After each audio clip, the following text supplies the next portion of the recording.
Radhe Radhe, welcome my vlog. आज है ये दिवाली स्पेशल यानी दिवाली की डेकोरेशन एंड सफाई का व्लॉग है। कुछ आइडियाज़ मैं आपके साथ शेयर करूंगी, अगर आपको पसंद आए तो आप भी इनको फॉलो कर सकते हैं।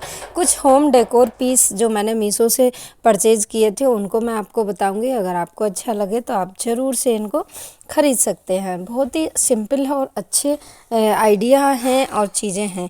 ये मैंने एक अलमारी के लिए वॉलपेपर मंगाया था, जो मैंने अलमारी को यूज़ यानी कि रीयूज़ किया था। बहुत पुरानी थी और उसको हम बहुत ज़्यादा यूज़ नहीं करते थे, तो मैंने उसके ऊपर लगा दिया था। और ये वॉलपेपर मैंने मंगाया था मीशो से और ये मुझे पड़ा था 132 रुपये का।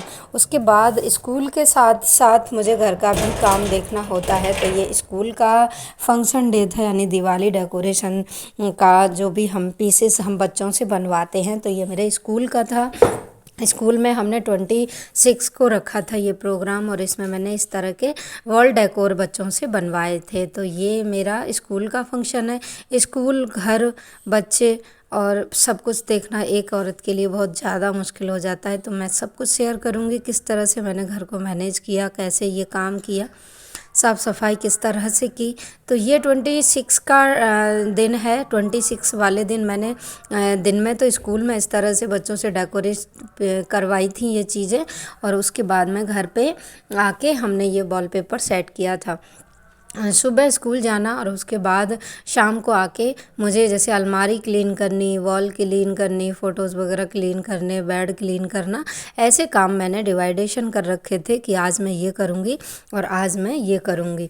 इस तरह से मैंने चीज़ों को वो किया था। ये वॉलपेपर मैंने फ़्लिपकार्ट से मंगाया था और ये फ़्लिपकार्ट से बहुत अच्छी रेट में मुझे ऑफ़र्स में मिला था और ये मुझे पड़ा था 650 रुपये का, जिसमें 11 पीस थे और 11 पीस से मेरी एक वॉल कवर हो गई थी और उसके बाद भी मेरे पास 5 पीस बच गए थे।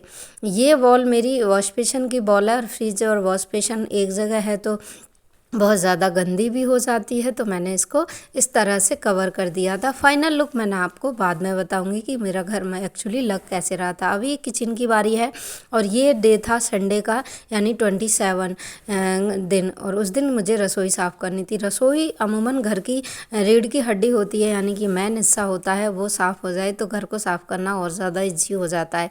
तो मैंने इसको क्लीन किया और बीच में भूख लग गई थी तो बच्चों ने मैगी बना के खाई और मैंने भी वही खाई। और उसके बाद संडे के शाम को ही हमने किचन क्लीन करके हम चले गए थे कटिंग कराने। बेटी की कटिंग करानी थी तो मैं पार्लर गई थी और बेटी ने ये स्टेप कटिंग कुछ करके क्या बोलते हैं ये करवाया था और ये पूरा बेटी का लुक लास्ट में इस तरह से निकल के आया था।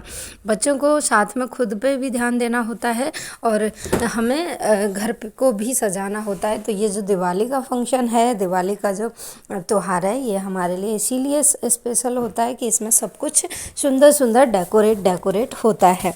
ये है मंडे का दिन और मंडे को सुबह सुबह ये बॉल पे थोड़ा सा पुट्टी हटी हुई थी, तो मुझे इस पे पुट्टी लगानी थी जिससे कि ये बॉल सुंदर लगे। ये मंदिर वाली बॉल है और ये बॉल मेरी घर की मेन अंदर घुसते ही दिखाई देती है। तो ये थोड़ा सा इस बार बारिश तो ज़्यादा थी, तो पिछली बार ही मैंने घर में कलर करवाया था, तो इस बार मैंने कहीं कहीं थोड़ा बहुत हट रहा था तो वहाँ पे मैंने पुट्टी से लगा दिया था। बाकी घर में कहीं पे भी सीलन इस बार मेरे ज़्यादा नहीं आई थी, पता नहीं कैसे। गॉड गिफ्ट था इस बार, सबके आई लेकिन मेरे इतनी ज़्यादा नहीं आई, ना ही पानी इतना ज़्यादा अंदर आया था। और उसके बाद मैंने ये टीवी यूनिट भी साफ़ की और अब बारी थी घर को धोने की, क्योंकि किचन हो गया था, अंदर का रूम हो गया था, बाहर का रूम भी हो गया था, तो ज़्यादातर साफ़ सफाई मैंने धोके की। ये मैं मंदिर साफ़ कर रही थी, घर मैंने धो दिया था और घर धोने के बाद मुझे मंदिर की क्लीनिंग करनी थी नहाने के बाद। मंदिर को मैं बिना नहाए ना ही हाथ लगाती हूँ, ना ही मंदिर को मैं बिल्कुल इस तरह से देखती हूँ। तो पहले मैंने साफ़ सफाई की, नहाई धोई, उसके बाद मैंने मंदिर को लेकर बैठ गई थी। ये मंदिर मेरा लकड़ी का है जो मैंने ऑफलाइन ही परचेज़ किया था और ये मुझे बहुत ज़्यादा अच्छा लगता है। इसमें इतना स्पेस है कि चीज़ें आ जाती है। वक्त के साथ चीज़ें तो बदल रही हैं लेकिन पुरानी चीज़ों के साथ लगाव अमूमन हर महिला को होता ही है और मुझे भी अपने मंदिर से लगाव है, क्योंकि जब से ये मंदिर आया है तब से जीवन में बहुत कुछ चीज़ें हमारे चेंज हुई और ये मंदिर हमारे लिए बहुत ज़्यादा लकी चैम भी रहा। तो ये मंदिर की मैंने पूरी क्लीनिंग की। मंदिर की क्लीनिंग वैसे तो मैंने अमूमन नवरात्रों में ही की थी, और ये मैंने नीचे लगा दिया था मंदिर, और यहाँ पे माता रानी का दरबार लगाया था। इस बॉल पे जो मेरे पीठ के पीछे जो बॉल है उस पर मेरा मंदिर अक्सर रहता था, लेकिन इस बार मैंने इसकी चीज़ें चेंज कर दी हैं। इसको मैंने फ्रंट दीवार पे यानी ईशान कोण में रख दिया है, जिसको ईशान कोण घर का बोलते हैं। सामने मेरे ये इस तरह से रूम है, रूम के पीछे गैलरी है जिसमें मेरा वॉशरूम है, और वॉशरूम के आगे मैं वॉशिंग मशीन, अपनी वॉशिंग एरिया है, वहाँ पे नल फिटिंग वगैरह है, तो मैं वहीं पे वॉशिंग एरिया रखती हूँ। अभी मैंने मंदिर को अच्छे से डीप क्लीनिंग की इसकी, और डीप क्लीनिंग करने के बाद मैंने इसको बॉल पे डेकोर कर दिया था। दिवाली पे मंदिर और पूजा चीज़ें ऐसी एक भी चीज़ें नहीं होती जिसको हम साफ़ नहीं करते हैं। तो मुझे इन सब कामों में मिनिमम 10 दिन के समथिंग लग गया था। हर रोज़ मैंने एक एक चीज़ को अच्छे से क्लीनिंग किया, और ये साल भर का ऐसा त्यौहार होता है कि इसमें हम जो जितना कर लें वो पूरे साल के लिए हमारे लिए पॉजिटिविटी का काम करता है, यानी कि एनर्जी फील कराता है। साल में एक बार हमें अपने घर के लिए ये 10 दिन देना कोई बड़ी बात नहीं है। ऐसे तो ये बहुत चीज़ें लगती है कि घर बहुत बड़ा है, ऐसे करो वैसे करो। मेरा घर बहुत ज़्यादा बड़ा नहीं है, लेकिन इतना जितना मेरे लिए चाहिए उतना परफेक्ट है। अभी मैंने मंदिर को इस तरह से दीवार पर टच कर दिया था, 2 कील लगाई, और उसके बाद मंदिर हो गया था। और अभी मैं इस पर चीज़ें लगाऊंगी, लाइटिंग वगैरह करके जो फ्लावर वगैरह लगाते हैं मंदिर बहुत सुंदर हो जाता है। ये शाम का वक्त था, और शाम के वक्त मैंने बाहर के रूम की सभी बेडशीट वगैरह चेंज की, और ये पर्दे वगैरह जो मैंने वॉश किए थे इनको सबको टच कर दिया था, लगा दिया था, जिस तरह से हम रेगुलर में लगाते हैं। लेकिन बाद में बच्चों को पसंद नहीं आया था। बच्चों ने थीम रखी थी, पिछली बार जो हमने थीम रखी थी वो ये रखी थी कि महरूम बाहर के रूम में रहेगा और ब्लू अंदर के रूम में रहेगा, लेकिन इस बार बच्चों ने ब्लू बाहर के रूम में कर दिया, और रेड था जो वो बाहर के अंदर के रूम में कर दिया। अब ये जो मेरे पीसेस बच गए थे डेकोरेट के, यानी वॉलपेपर जो मेरा दीवार वाला बच गया था, तो उसके मैंने 5 पीस और मंगाए, और मंगाने के बाद मैंने इसको वॉल पे लगा दिया। ये मेरे बाहर की बैठक, जो मेन स्टडी रूम बच्चों का बैठक आने जाने वाला, यानी कि मेन कमरा बाहर का है जिसमें हर आने जाने वाले की नज़र पड़ती है, तो ये फ्रंट की एक दीवार थी जिस पे मैंने इस वॉलपेपर को लगा दिया है। और ये वॉलपेपर का कलर और इसकी क्वालिटी यानी कि बहुत ज़्यादा थिक था, मोटा था, पतला वाला नहीं था कि जिसको लगाने में प्रॉब्लम आए। एक आसानी से एक आदमी लगा सकता है, ना ही बबल्स आ रहे थे और ना ही कुछ आ रहा था। इतना ज़्यादा सुंदर लगा कि ना मैं बता नहीं सकती कि ये पूरा बॉल ही बहुत ज़्यादा सुंदर हमारा इसका पूरा लुक आया था। और ये पर्दे हमने धोए थे आज, तो ये भी लगा दिए थे। वॉलपेपर हमने सेट कर दिया था, कुछ दूरी पे हमारा वॉलपेपर पे हाथ नहीं जा रहा था, तो हमने उसको बाद के लिए छोड़ दिया था, क्योंकि ये डे था मेरा 28 का, 28 या 29 को, यानी धनतेरस वाले दिन था। धनतेरस वाले दिन हमने चीज़ें चेंज की, क्योंकि रात को यहाँ पे धनतेरस पे हम पूजा करते हैं, तो मैंने मिनिमम चीज़ें यहाँ पे सेट कर दी थी। अब रात की बारी आती है तो हमें पूजा भी करनी थी, तो इसलिए मैंने पहले मंदिर का रूम देखा, और इस चीज़ों को अभी साफ़ करके इस तरह से सभी चीज़ों को लगा के इस रूम को हमने ऐसे छोड़ दिया था कि हम इसमें आधा काम बाद में कर लेंगे। देखिए, कभी भी ज़बरदस्ती ऐसा मत करो कि सारा काम एक ही दिन में करना है, उससे तबीयत तो बिगड़ जाती है और बहुत ज़्यादा वो भी हो जाता है, परेशानी भी होती है। तो ये मेरा फैमिली फ़ोटो था, और इसका जो मैं थी फ्रंट पर रखती थी, लेकिन इस बार वॉलपेपर लगा दिया तो मैंने इसको पर्दे के जस्ट पास रख दिया। एक दिन बेटी ने ऐसे ही कलर करना स्टार्ट किया था दीवार पे, लेकिन ये बहुत ज़्यादा अच्छा लुक नहीं दे रहा था, तो हमने इसको छोड़ दिया था, और इस वॉल पे हमने पूरा वॉलपेपर लगा दिया।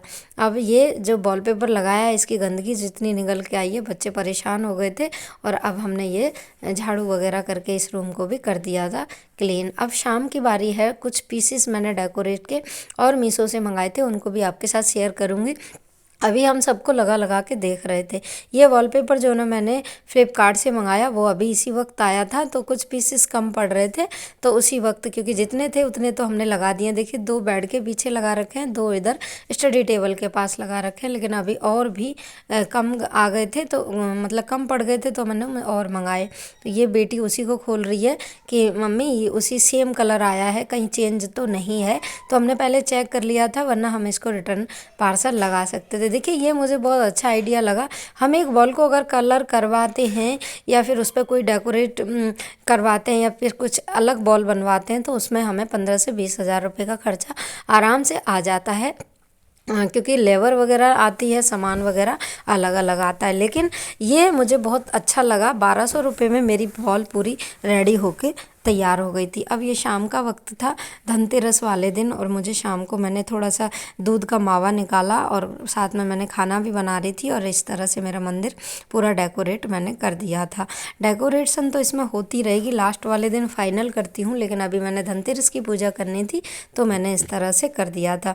ये दिन था छोटी दीपावली वाला, यानी छोटी दीपावली वाले दिन हमने ये कुछ डेकोर पीस और मंगाए थे मीशो से। ये 3 पीस का एक वॉल प्रिंटिंग यानी कि पेंटिंग आई थी, जो मुझे बहुत ज़्यादा रीजनेबल रेट में यानी कि जो लाइव चलता है उसमें मिली थी। और ये 2 मुझे 177 रुपये के पड़े, यानी 180 रुपये के 2 पीसेस थे। इसमें मोर बने हुए हैं छोटे छोटे, और है ना कृष्ण कन्हैया राधा रानी दोनों बने हुए थे, और ये मैंने मंदिर वाली वॉल पे लगाने थे। पहले से ही सोच रखा था कि मुझे इस तरह से इसको डेकोरेट करना है, तो इनको हमने लगा दिया था। उसके बाद अब बारी थी इस दूसरे पीस की। एक दूसरा पीस भी है, इसको भी मैं आपको बताऊंगी। ये बॉल मेरी बिल्कुल खाली थी, इसके ऊपर जाल है तो पानी भी बहुत ज़्यादा आता है, और ये हॉल की दीवार है। हॉल की दीवार पे मुझे इसको मतलब घुसते हुए ये दिखती है, लेकिन इसको ज़्यादा यूज़ ये दीवार हमारे नहीं आती है, लेकिन फिर भी इसको मुझे डेकोरेट इसलिए करना था कि फ्रंट में ही इसके जस्ट सामने सोफ़े रखे हैं, अगर बैठने वाला है तो उसको तो ये दिखेगी ही दिखेगी, और ये बॉल खाली लगे वो अपने मेरे घर का जो लुक है उसको अच्छे से मैनेज नहीं कर रहा था। तो मैंने ये पीस सस्ते भी पड़े और इनको देख के बड़ा ही सुंदर लग रहा था, क्योंकि इनका जो चिपकाने का जो तरीका था, मतलब ये हमसे गलत लग गया था तो हटाना महाभारत था। हटा ही नहीं पाए थे, इसलिए हमने जैसा था वैसे ही लगा दिया, क्योंकि उससे ख़ास लुक ऐसा ख़राब नहीं हो रहा था। तो बहुत ज़्यादा अच्छा था। दूसरा पीस ये है, और ये दोनों एक साथ आए थे और एक ही दिन मैंने एक साथ ऑर्डर किए थे। बीच में ये फ्लावर का पॉट लगा दिया था, बाद में मैं इसमें लटकन वगैरह लगा के इस बॉल का लुक कंप्लीट कर दूंगी। तो फाइनल लुक देखने के लिए चैनल को सब्सक्राइब करें, लाइक कमेंट करना ना भूलें कि आपको मेरा ये आइडिया कैसे लगे। बहुत सस्ते में मैंने इस बार दिवाली का पूरा वो रखा है, तो आप बता दीजिए 180 रुपये में, ना ही एक यानी कि पेंटिंग खरीदने जाते हैं ना, वो भी नहीं आता। अब ये है मैंने दिवाली वाले दिन का व्लॉग, यानी कि सुबह सवेरे हमने डेकोरेट स्टार्ट कर दिया था कि हमें किस तरह से थीम रखनी है। तो बच्चों को थीम पसंद नहीं आई, चेंज कर दिया। तो बाहर वाले जो पर्दे थे वो अंदर शिफ्ट कर दिए, क्योंकि जो बेडशीट थी वो हमें मिली थी गिफ्ट में, और वो बेडशीट इतनी ज़्यादा अच्छी क्वालिटी की थी और हमें बिछानी थी। तो इसके साथ मुझे जो बेडशीट के साथ ही मैं हमेशा पर्दे मैच करती हूँ, तो बेडशीट मैरून थी तो हमने यहाँ पे भी ये पर्दे थे मैरून रख दिए। ये है मेरी किचन की जो खिड़की, और ये यहाँ पे मैं पर्दे लगाती हूँ। हॉल है ये, और बगल में बाथरूम, इधर रसोई, और ये छोटा ही हॉल है, ज़्यादा बड़ा नहीं है, लेकिन इसमें ये पर्दे मैं यहाँ पे नहीं लगाती हूँ। लेकिन बच्चे बोले कि फेस्टिवल लुक नहीं आता है मम्मा, तो हमें यहाँ पे लगाने हैं। तो ये एक बॉल के एक खिड़की के ये बच गए थे, तो ये लगा दिए इधर। तो इस तरह से इसका लुक भी बहुत अच्छा आ रहा था। हम कुछ दिन रख लेंगे, बाद में हटा देते हैं। बाद ज़्यादा भरा भरा हुआ मुझे घर अच्छा नहीं लगता। खाली घर मुझे सुकून देता है कि ज़्यादा सामान ना हो, जितना सामान कम होगा उतना आपका काम भी कम होगा और चीज़ें स्पेस से दिखेंगी। अब ये बाहर के रूम का हमने चेंज कर दिया। तो ये पर्दे मेरे पास पहले पुराने रखे हुए थे, जिनको मैं यूज़ नहीं करती थी, लेकिन एकदम सही थे। तो बेटी बोली कि मैं इसको डबल करके रखती हूँ, क्योंकि एक दो पर्दे कम पड़ रहे थे। अभी फ़िलहाल कोई मार्केट जा भी नहीं रहा था, और इसलिए मैंने इन्हीं को एक साइड और एक को एक साइड, क्योंकि फेस्टिवल पे आप उल्टा सीधा करके चला सकते हो, काम चल जाता है, क्योंकि चीज़ों को एक अलग ढंग से हमें रिप्रेजेंट करना होता है। तो ये हमारा फाइनल लुक आ गया इस रूम का। इस रूम की जो बेडशीट थी उसका कलर ब्लू था, इसलिए हमें यहाँ पे ब्लू करना पड़ा। ये सोफ़े कवर मैंने लोकल मार्केट से ख़रीदे, जो मुझे 250 रुपये में पड़े और बहुत ज़्यादा अच्छे थे। ये था मेरा टेबल का कवर, और ये टेबल का कवर इनके साथ बड़ा मैच कर रहा था, क्योंकि दिवाली हो या कोई भी फेस्टिवल हो, कलरफुल चीज़ें हमें अच्छा लुक देती हैं, यानी कि लगता है कि फेस्टिवल लुक आ रहा है। एक दूसरा है वो मेरा ऑफ वाइट में है, तो मैं उसे रेगुलर में रखती हूँ, और फेस्टिवल के लिए मैंने ये ख़रीदा, और ये मुझे सिर्फ 100 रुपये का पड़ा मार्केट में। तो आप भी इजीली ले सकते हैं। लोकल मार्केट दिवाली पे जो लगते हैं साफ़ सफाई वाले, अच्छी अच्छी सुंदर सुंदर चीज़ें जो लोग देते हैं, उससे मैंने लिया था। ये बेडशीट इस तरह की थी, ये मेरे हस्बैंड को मिली थी ऑफिस से, और मुझे इसका कलर और इसका जो प्रिंट था बहुत अच्छा लगा। और ये किंग साइज़ बेड का था, और बहुत अच्छा इस पर ये फाइनल लुक आया। रात को मैं फाइनल लुक दिखाऊंगी कि मेरा घर एक्चुअली लग कैसा रहा था। आप भी जल्दी से देख लीजिएगा और वीडियो पसंद आए तो लाइक शेयर ज़रूर करिएगा। अब इस अंदर वाले रूम की तैयारी हो रही है। थैंक